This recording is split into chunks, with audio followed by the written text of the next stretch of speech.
మనకి సంక్రాంతి లేకపోతే ఈ వేరే ఉగాది ఎలాగో అలాగే ఒక మే 28 ప్రతి సంవత్సరం అందరూ అంటే అన్నిటికీ అతీతంగా జరుపుకునే పండుగ రామారావు గారి యొక్క ఈ జయంతి. అటువంటి సందర్భంగా ఈరోజు ఈ కార్యక్రమంలో పాల్గొనడం నా అదృష్టంగా భావిస్తున్నాను. ఎందుకంటే ముందుగా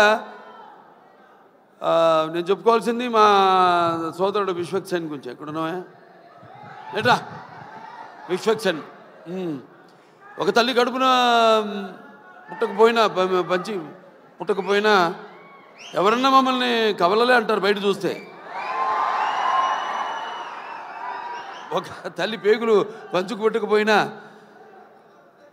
పైగా మంచి ఎరుపు చొక్క, ఇవాళ మంగళవారం మంచి కుచుడికి ఇష్టమైన రంగు, నువ్వేమో అమ్మవారికి అంటావు, అమ్మవారికి కూడా మంచి రంగు.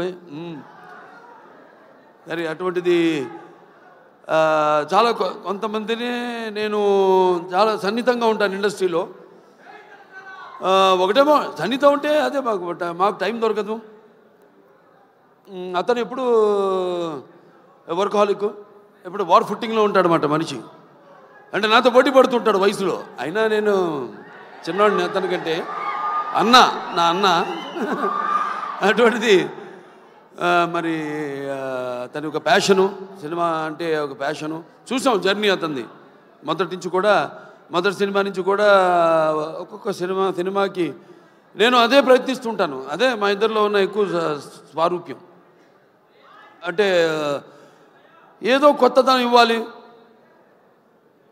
అని మనం మొదటి సినిమా నుంచి కూడా జర్నీ చూసాం. సినిమాకి తేడా, సినిమా పాత్రకి, అలాగే వెనకాల నేపథ్యాలకి తేడా. సో అది నాకు ఒకటి నచ్చింది అతనిలో. ఉడుకు రక్తం, ఆ దూకుడుతనం, అది ఏదైతే నాలో ఉందో. అలాగే సరే ఇక మిగతా ఈ సినిమా